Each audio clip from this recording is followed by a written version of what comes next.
Hello everyone, welcome to the smart IAS foundation. My name is Prashant Kumar Mishra और आज हम लोग एनालाइज करेंगे 25 मई 2024 के करंट अफेयर्स को। ये है हमारी टीम स्मार्ट आईएएस फाउंडेशन की, जिनमें से कुछ लोगों को तो आप सर्टेनली जानते होंगे और कुछ फैकल्टीज मेंबर्स को शायद आप नहीं जानते होंगे।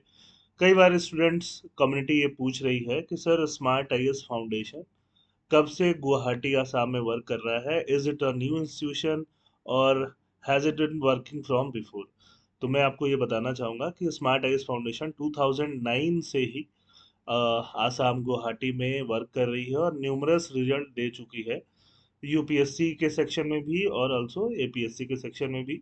यूपीएससी रिजल्ट्स काफ़ी सारे कंसिस्टेंटली प्रोड्यूस करने वाली ये आसाम और गुवाहाटी से सबसे लीडिंग इंस्टीट्यूशन है 2009 से ही। प्रणव सर जो है वो काफ़ी एक पॉपुलर फिगर है, not just only in Guwahati but in all over India related to the UPSC preparation. He has been a prominent figure with us with from 2009 onwards. Obviously कुछ नए मेंबर जैसे हम लोगों ने अभी रिसेंटली इसको ज्वाइन करा है और थोड़ा आगे इसको और लेके जाने की हमारी तमन्ना है।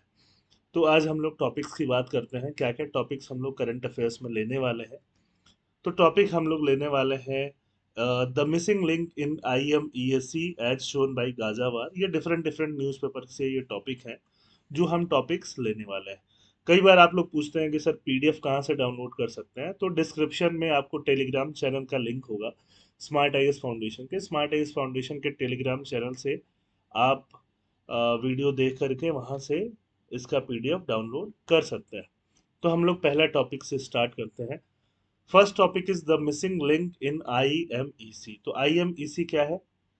इंडिया, मिडिल ईस्ट और साथ में यूरोप कॉरिडोर को हम लोग क्या बोलते हैं? आईएमईसी। इंडिया से मिडिल ईस्ट और मिडिल ईस्ट से फिर यूरोप तक जो एक कॉरिडोर बनाया जा रहा है, जिससे कि कोऑपरेशन काफ़ी ज़्यादा बढ़ेगा, कोऑर्डिनेशन बढ़ेगा, कनेक्टिविटी बढ़ेगा।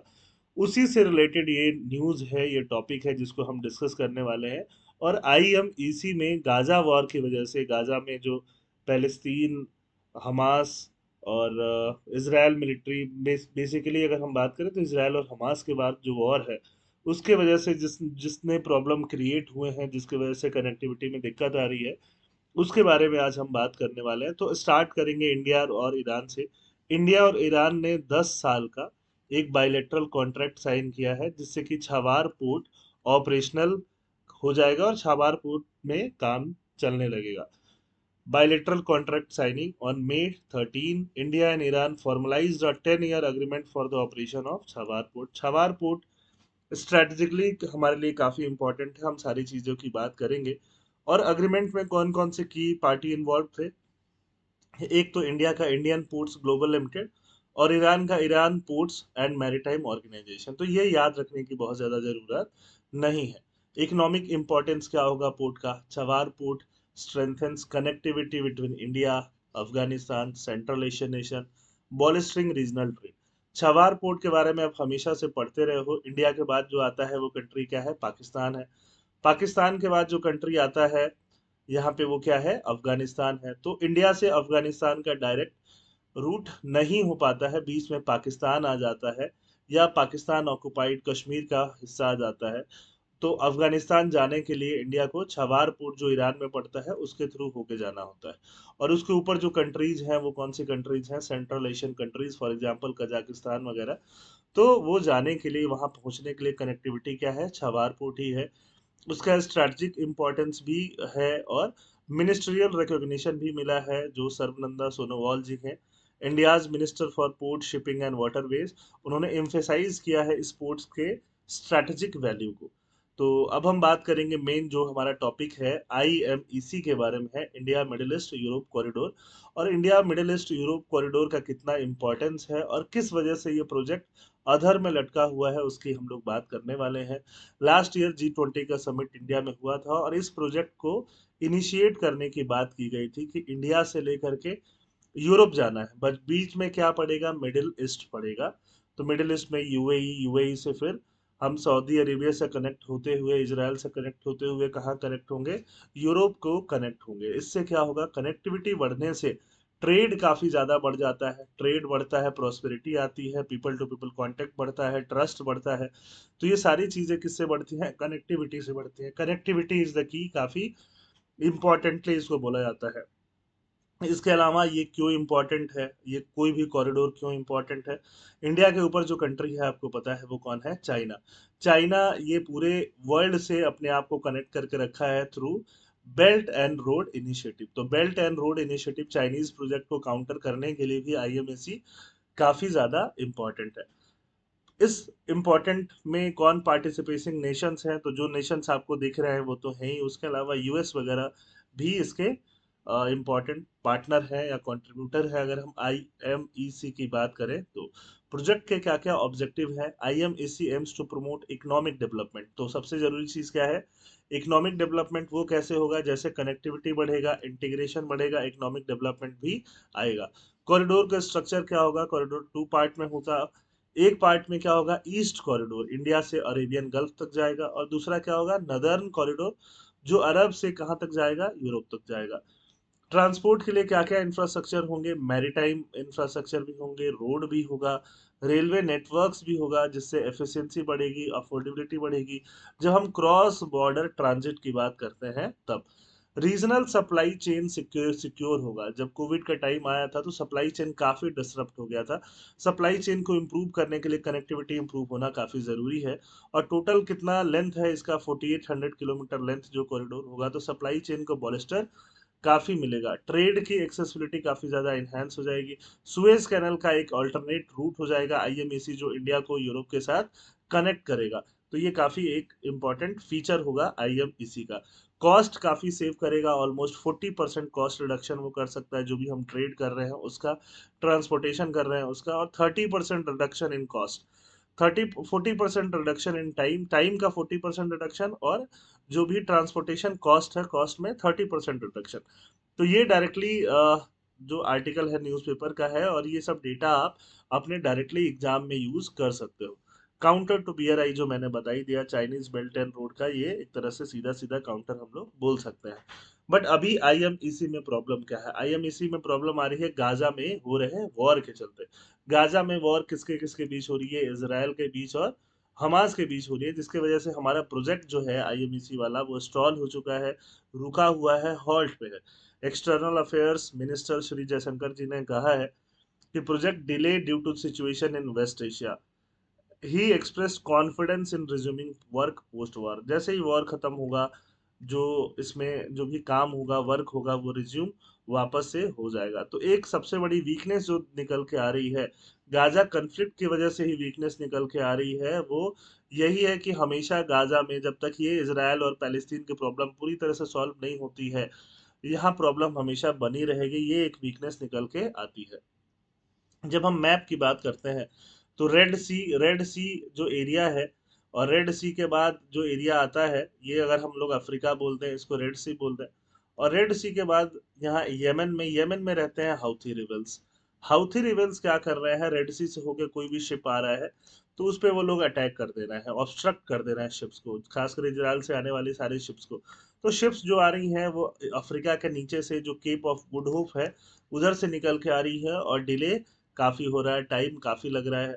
ईरान ने भी कभी कभी थ्रेट देने की बात करी है। फॉर एग्जांपल, ईरान जो है पर्सियन गल्फ जो है ईरान के आसपास पड़ता है, तो ईरान क्या कर सकता है? Iran threats to close the strait of Hormuz. Strait of Hormuz को क्लोज करने की बात कई बार ईरान कहता है। तो अगर ऐसे चैलेंजेस आते रहेंगे तो आईएमईसी अगर हम प्रिपेयर कर भी लेंगे तो मे भी आगे ऑपरेशनल चैलेंज आते रहेंगे, because of Iran, because of हौती rebels, and because of Israel Palestine problem.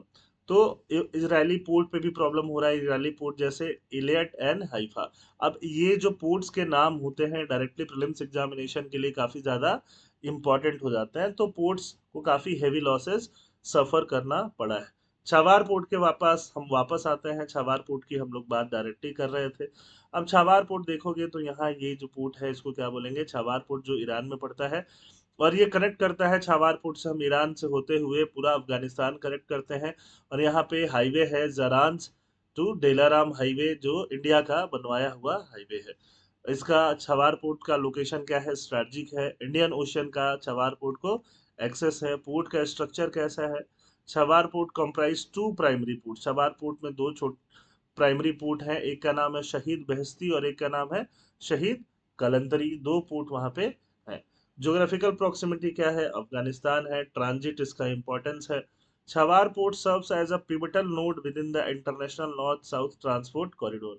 जैसे कि ये इंडिया है, इंडिया से ईरान होते हुए और रशिया कनेक्ट करने की भी बात करी गई है, सीरिया वीरिया होते हुए। इस रूट को बोला गया है इंटरनेशनल नॉर्थ साउथ ट्रेड या ट्रांसपोर्ट कॉरिडोर, आईएनएसटीसी के नाम से जाना गया। तो उसमें छावार पोर्ट का एक काफी इंपॉर्टेंट रोल रहने वाला है। आईएनएसटीसी रूट जो रशिया तक पहुंचेगा और रशिया तक जाने वाला अल्टरनेट रूट होगा इंडिया से। इंडिया से डिस्टेंस कितना है फिलहाल, छावार पोर्ट का बहुत ज्यादा डिफरेंस नहीं है। कांडला जो गुजरात में है वहां से ऑलमोस्ट 550 नॉटिकल माइल्स के आसपास है और मुंबई से 786 नॉटिकल माइल के आसपास छावार पोर्ट पड़ता है। अब हम बात करेंगे कि अगर हम आईएमईसी की ही बात कर रहे हैं तो आईएमईसी में चूंकि प्रॉब्लम्स हमने देखा, प्रॉब्लम्स इसराइल की वजह से हो सकता है, इसराइल पैलेस्तीन की वजह से, प्रॉब्लम हाउथी रिबेल्स की वजह से हो सकता है, और प्रॉब्लम किसकी वजह से हो सकता है, प्रॉब्लम ईरान की वजह से भी हो सकता है। तो अगर हम आईएमईसी को और ज्यादा सिक्योर चाहते हैं तो ओमान को हमें गेटवे बनाना चाहिए, क्योंकि ओमान जो है वो पर्शियन गल्फ में नहीं खुलता है। ओमान इधर के साइड खुल रहा होता है डायरेक्टली, है ना। तो Oman historical trade ties, Oman के हिस्टोरिकल टाइज भी इंडिया के साथ रही है। स्मॉल बोट्स ईरान से, ओमान से इंडिया आते जाते हमेशा रहे हैं। ओमान एक पॉलिटिकली स्टेबल कंट्री भी है जिसके लगभग सारे कंट्रीज के साथ अच्छे रिलेशन भी है। तो कनेक्टिविटी बढ़ाने में ओमान के साथ इजिप्ट का भी रोल आ सकता है। रेड सी की जस्ट बाजू वाली कंट्री जो है वो कौन सी है, इजिप्ट। अगर इसराइल के साथ, इसराइल पैलेस्तीन में प्रॉब्लम की वजह से पोर्ट्स में अगर लॉसेज आएंगे तो इजिप्ट के साथ अगर हम उस आईएमईसी प्रोजेक्ट में जोड़ लेते हैं तो हमारे लिए एक ये विन विन सिचुएशन और इजिप्ट के लिए भी विन विन सिचुएशन वाली बात होगी। जब आईएमईसी हमने लॉन्च किया और इजिप्ट को हमने उसमें इंक्लूड नहीं किया था तो इजिप्ट ने क्या दिखाया था, डिससेटिस्फैक्शन दिखाया था। और अगर आप हम इजिप्ट को ऐड कर लेते हैं तो इजिप्ट क्या हो जाएगा, सेटिस्फाई हो जाएगा। लास्ट ईयर अगर आपको याद होगा तो इजिप्ट के जो प्रेसिडेंट थे उनको बुलाया गया था रिपब्लिक डे में एज अ चीफ गेस्ट। तो इजिप्ट के साथ भी एक रिलेशन अच्छा करने की कवायद और अच्छा बढ़िया रिलेशन करने की कवायद चल रही है। Enhance conflict resilience by including Oman and Egypt in the IMAC. The project can fortify itself against potential conflict in the future.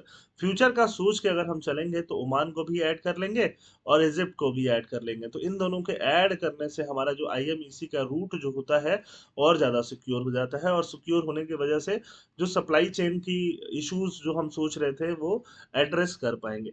और इसके वजह से रीजनल यूनिटी प्रमोट होगी। रीजनल यूनिटी अब्राहम एकॉर्ड से स्टार्ट हुई है वेस्ट एशिया में, क्योंकि अब्राहम जो है एक कॉमन प्रॉफिट कहे जाते हैं। और अब्राहम के बाद से तीन रिलीजन निकलती हैं, जिसको हम जुडाइज्म बोलते हैं, जिसको हम इस्लाम बोलते हैं, जिसको हम क्रिश्चियनिटी बोलते हैं। और अब्राहम एकॉर्ड किसके बीच साइन हुआ है, यूएई के बीच साइन हुआ है, इसराइल के बीच साइन हुआ है। ब्रोकर्ड बाई कौन है, ब्रोकर्ड बाई यूएसए है, बहरीन बाद में आया। तो एक वेस्ट एशियन कंट्री को आपस में जोड़ने के लिए अब्राहम एकॉर्ड आया है। आईएमईसी उसको और ज्यादा यूनिटी को फोस्टर करने का काम करेगा, इकोनॉमिक अपॉर्चुनिटी को और ज्यादा बढ़ाएगा। अगर इन्वेस्टमेंट वहां पे होते रहे तो एक काफी सक्सेसफुल आईएमईसी बन सकता है, जिसका इकोनॉमिक अपॉर्चुनिटी के साथ साथ एक स्ट्रेटेजिक सिग्निफिकेंस भी होगा। आई होप आपको ये टॉपिक समझ में आया होगा। आज हम second topic of the day की तरफ बढ़ने वाले हैं। Second topic of the day हमने उठाया है आसाम ट्रिब्यून से, जो कि आपका बनेगा GS paper 5। Directly GS paper 5 जो एपीएससी का पेपर है उसका एक सिलेबस बनेगा। इसके अलावा जीएस पेपर 1 में जहाँ पे वुमेन एंड विमेन ऑर्गेनाइजेशंस की बात होती है सोसाइटी में, वहां भी इसका यूज हो सकता है। और बाकी अगर हम लोग बात करें जीएस पेपर 4 में थोड़ा एथिक्स वगैरह में भी इसका यूज हम लोग कर सकते हैं। और इसके अलावा अगर एसेज लिखने हैं तो भी इनका एग्जाम्पल हम लोग डाल सकते हैं। तो जीएस पेपर 4 में एथिक्स में एज एन एग्जाम्पल एग्जाम्पल आ सकता है, एसेज में एज हम इनकी स्टोरीज को इनको यूज कर सकते हैं। जीएस पेपर 5 में डायरेक्टली इन पे क्वेश्चन आ सकता है और जीएस पेपर 1 में इनको यूज कर सकते हैं। तो ऐसे टॉपिक जो है कई जगह यूज हो जाते हैं, तो इन जैसे टॉपिक को हमें जरूर पढ़ना चाहिए और नोट्स बना के रखना चाहिए, क्योंकि ये हमारे लिए काफी हेल्पफुल होता है। अब हम कंटेक्स्ट की बात करते हैं। The article provides a comprehensive overview of Birubala Rabha's life, focusing on her early years, pivotal movements, activism and enduring legacy. तो ये आर्टिकल बात करता है बिरूबला राभा जी की लाइफ के बारे में, उनके अर्ली ईयर्स के बारे में, और क्या क्या एक्टिविज्म उन्होंने किया है। ये एक सोशल रिफॉर्मर, सोशल एक्टिविस्ट रही हैं, जिन्होंने वुमेन के लिए काफी काम किया, वुमेन एजुकेशन के लिए, और विच हंटिंग को, विच हंटिंग जैसे इंसिडेंट जो है प्रिवेंट, उनको प्रिवेंट करने के लिए। अर्ली लाइफ एंड बैकग्राउंड हम समझने के लिए पढ़ रहे हैं, ये नोट्स में याद रखने की बहुत ज़्यादा ज़रूरत इनको नहीं है। 1949 में इनका जन्म हुआ था, ग्वालपाड़ा डिस्ट्रिक्ट जो है वहाँ पे इनका जन्म हुआ था। Studied up to the primary level despite being a good student, अच्छे स्टूडेंट होने के बावजूद ये प्राइमरी लेवल से ज़्यादा नहीं पढ़ पाई। 15 ईयर्स के एज में ही इनकी शादी हो गई थी, और उनके हस्बैंड 1995 में ही पास कर गए, है ना। 1984 की अगर बात करें तो इनका जो एल्डर सन है, तो एल्डर सन को कुछ मेंटल इलनेस थी, उसको दिखाने के लिए इन्होंने देवधनी भेजा, बट वहां पे जो भी प्रिडिक्शंस किए गए वो उनको फॉल्स लगे, और इसके बाद से इनका जो विश्वास है सुपरस्टिशन के ऊपर वो बहुत ज़्यादा कम हो गया। तो बहुत ज़्यादा पढ़ी लिखी नहीं थी, बट फिर भी एक क्रिटिकल रीजनिंग अप्लाई करती थी। क्रिटिकल रीजनिंग, क्रिटिकल थिंकिंग क्या होता है? एविडेंस बेस्ड काम करना, है ना। एक साइंटिफिक टेम्पर था इनके अंदर, साइंटिफिक टेम्पर, जैसे कि एज अ सिटीजन आप सबको साइंटिफिक टेम्पर डेवलप करना है, जो कि एक फंडामेंटल ड्यूटी भी है। अगर हम 2001 की बात करें तो एक पब्लिक मीटिंग हो रही थी दोदन आंचलिक मंच की, और ये ग्वालपाड़ा में ही ऑर्गेनाइज किया जा रहा था असम महिला समता सोसाइटी से, जिसमें बिरुबला जो थी वो स्टूड अप हुई against the acquisition of 5 village women, 5 village women के अगेंस्ट, जिन पे विचेस का एक टैग लगा हुआ था, उनके अगेंस्ट वो खड़ी हुई। अब उनके अगेंस्ट खड़ी होने के बाद की वजह से बिरुबला को और उनकी पूरी फैमिली को ऑस्ट्रासाइज कर दिया गया, मतलब बॉयकॉट करके विलेज से निकाल दिया गया। 3 साल के लिए उन पर पनिशमेंट लगा दिया गया, बट इसके बावजूद भी वो एकदम स्टीड फास्ट खड़ी रही। एक करेज का एक बहुत ही अनोखा एग्जाम्पल आप यहाँ से दे सकते हो, है ना।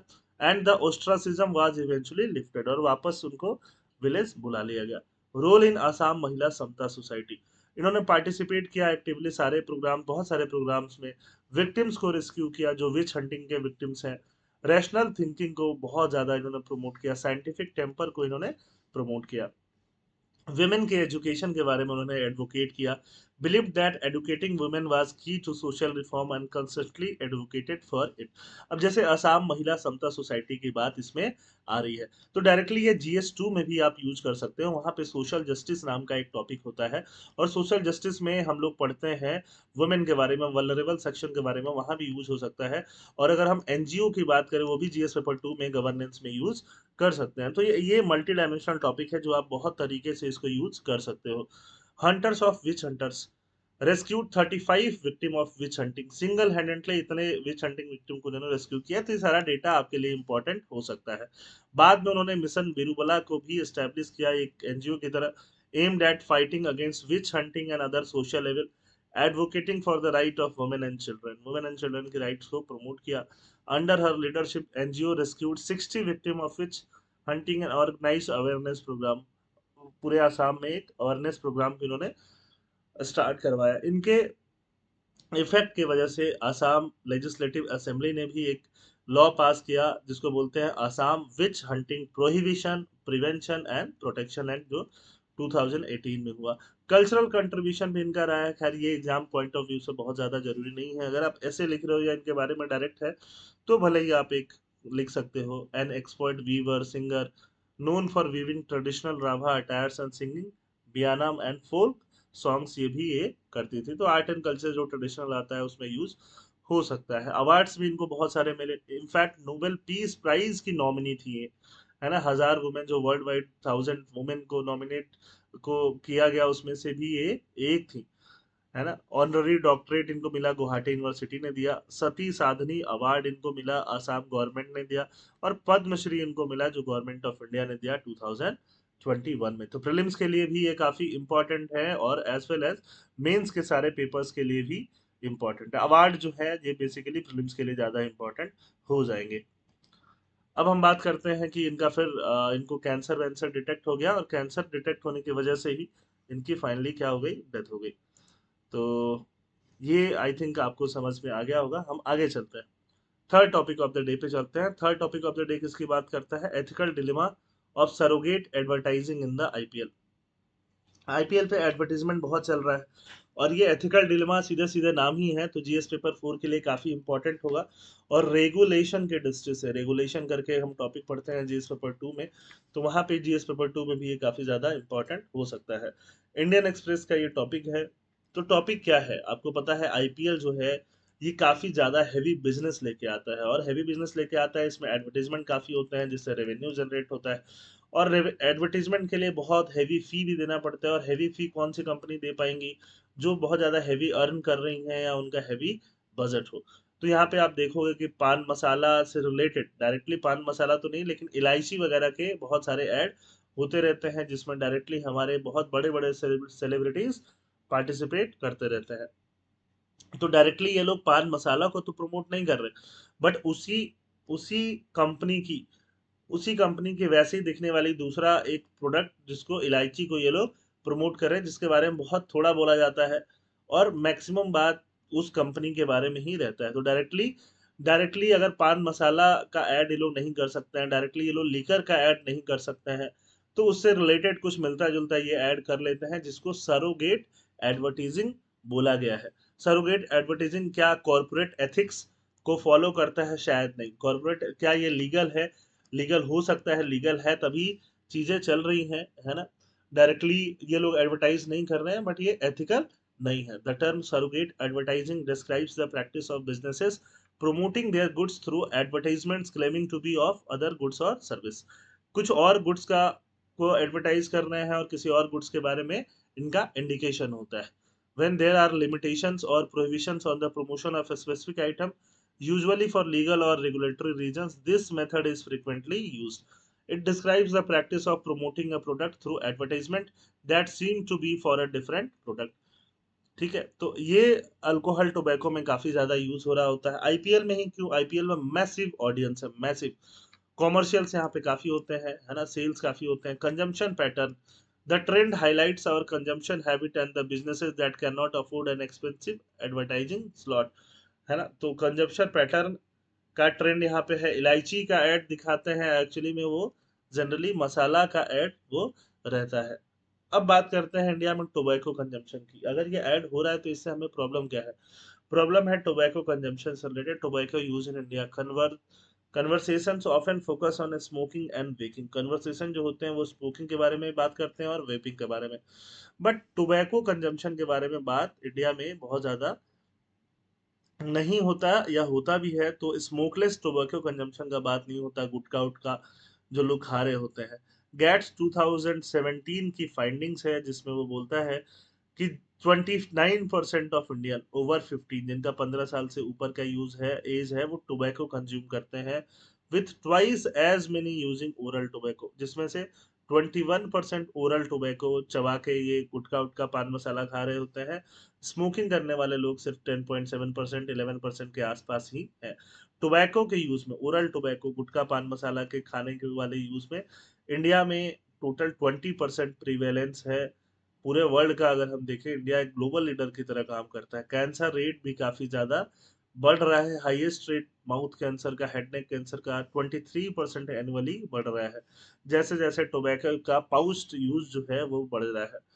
क्या गवर्नमेंट ने कोई एंटी टोबैको लेजिस्लेशन नहीं है? गवर्नमेंट क्या करती है, प्राइसेस बढ़ा देती है और पब्लिक स्पेसेस पे स्मोकिंग वगैरह बैन कर देती है। Shift to oral tobacco, government oral tobacco की तरफ शिफ्ट करने की बात करती है ना, जिससे कि ओरल टोबैको यूज ही बढ़ जाता है। Gutkha ban, since 2011 most Indian states have banned the production and sale of gutkha, but enforcement remains challenging. But enforcement क्या रहा है, चैलेंजिंग रहा है।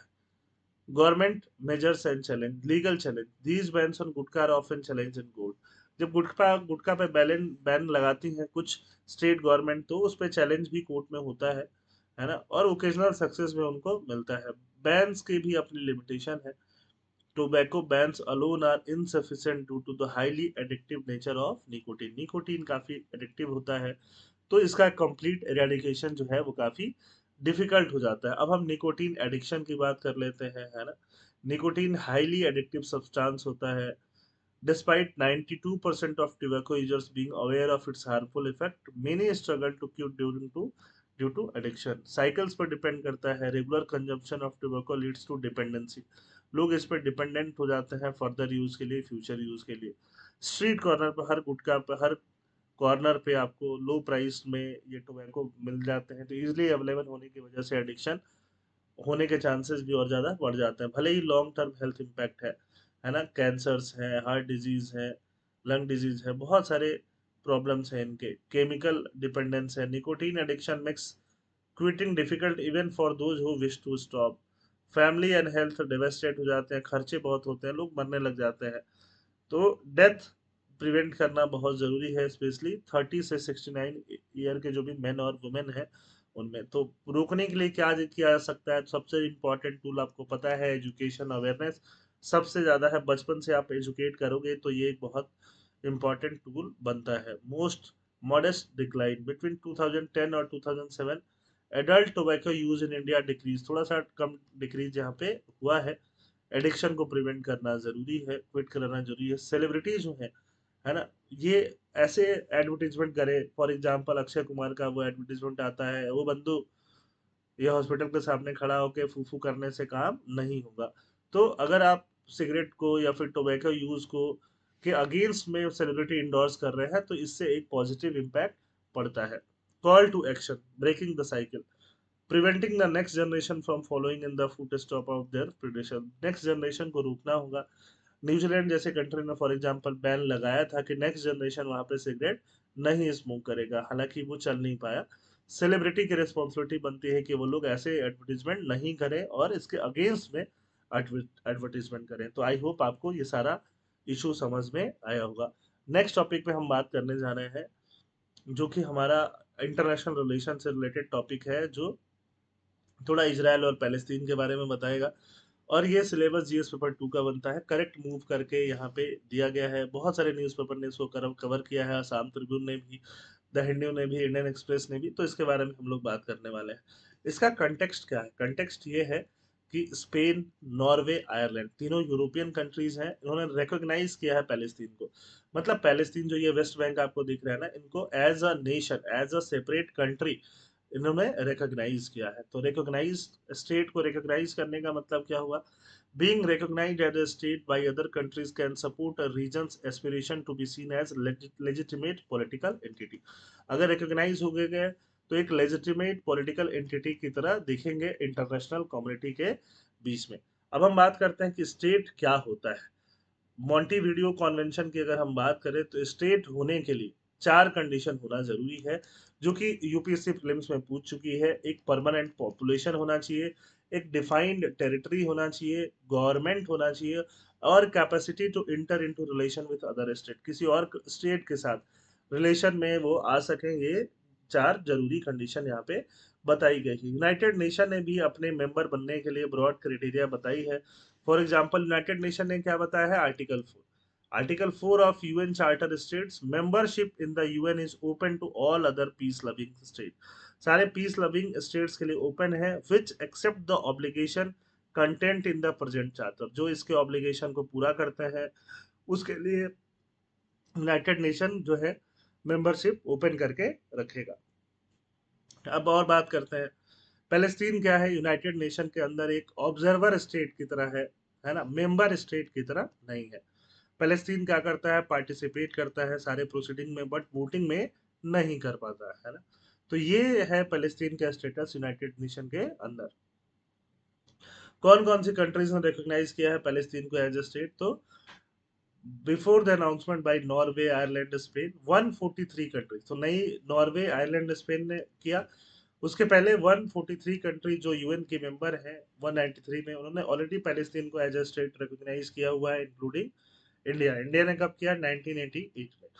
तो जो अचंभे की बात है वो ये है कि नॉर्वे, आयरलैंड, स्पेन ये यूरोपियन कंट्रीज है। यूरोपियन और नॉर्थ अमेरिकन कंट्रीज ने इतना ज्यादा पैलेस्तीन को रिकॉग्नाइज नहीं किया, एशियन कंट्रीज ने करा हुआ है और अफ्रीकन कंट्रीज ने, साउथ अमेरिकन कंट्रीज ने करा हुआ है।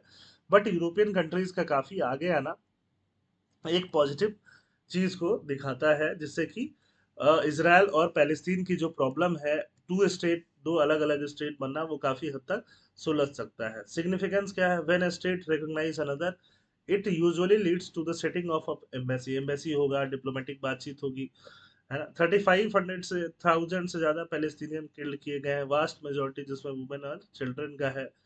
80,000 के आसपास लास्ट अक्टूबर से हमास के अटैक के बाद से, है ना, ये घायल हो चुके हैं, इंजर्ड हो चुके हैं। तो ये सारा फायदा होगा अगर रिकॉग्निशन पैलेस्टीनियन स्टेट को दिया है स्पेन ने, नॉर्वे ने, आयरलैंड के। तो ये ग्रोइंग कंसेंसस को दिखाता है यूरोपियन कंट्रीज में कि वो लोग पैलेस्तीन को एज अ अलग सेपरेट कंट्री एक्सेप्ट कर रहे हैं। ये भी दिखाता है कि ये कंट्रीज जो है अब बहुत ज्यादा यूएस यूके पे डिपेंड नहीं करती हैं कि उनके इशारों पे ही सारे काम वो लोग करेंगी। It is also indication that no longer they are willing to have only the US and UK determine events in the Middle East and are determined to be more proactive in ending the status quo। बाकी countries भी determined है कि status को जो है Israel Palestine का ये खत्म। अगर हम बात करें यूएस एंड यूके का, US and UK have earlier spoken of an independent Palestine. उन्होंने भी इंडिपेंडेंट पैलेस्तीन की बात की है, but they have said it should not be the result of, और it should only be the result of negotiated settlement. Israel के साथ एक नेगोशिएटेड सेटलमेंट होगा, वहीं पे एक इंडिपेंडेंट पैलेस्तीन की बात की जा सकेगी। ये यूएस एंड यूके का स्टैंड रहा है। अगर स्पेन के प्राइम मिनिस्टर की बात करें तो उन्होंने बोला है कि उनको मोरल कन्विक्शन था, एक जस्ट कॉज है, जस्टिस वाला कॉज है, दो स्टेट सॉल्यूशन वाली बात, इजराइल पैलेस्तीन, जिससे कि पीस में रह सकते हैं। प्रीवियसली फ्रेंच के प्रेसिडेंट इमानुएल मैक्रों ने भी कहा था कि अगर वो पैलेस्टीनियन को स्टेट को रिकॉग्नाइज करते हैं तो उस उनके ऊपर कोई टैबू नहीं लगेगा, या यूरोपियन कंट्रीज, अमेरिकन कंट्रीज कुछ ऐसा टैबू से उनको नहीं देखेंगी। तो इसराइल और पैलेस्तीन की जो प्रॉब्लम है, जिसको टू अलग अलग स्टेट्स बनने की जो बात होती है, ये हमेशा से चलती आ रही है, 1949 के बाद से ही चलती आ रही है। तो इसको स्टॉप करने के लिए या उसके उसको रोकने के लिए एक परमानेंट सॉल्यूशन के डायरेक्शन में ये काफी राइट स्टेप है। आई होप ये सारे टॉपिक आपको समझ में आए होंगे। ये है हमारे अचीवर्स, हमारे रिजल्ट होल्डर, वो ये इस साल के रिजल्ट होल्डर है जो कि मेरे हमारे स्टूडेंट रहे हैं। Thank you. जय हिंद।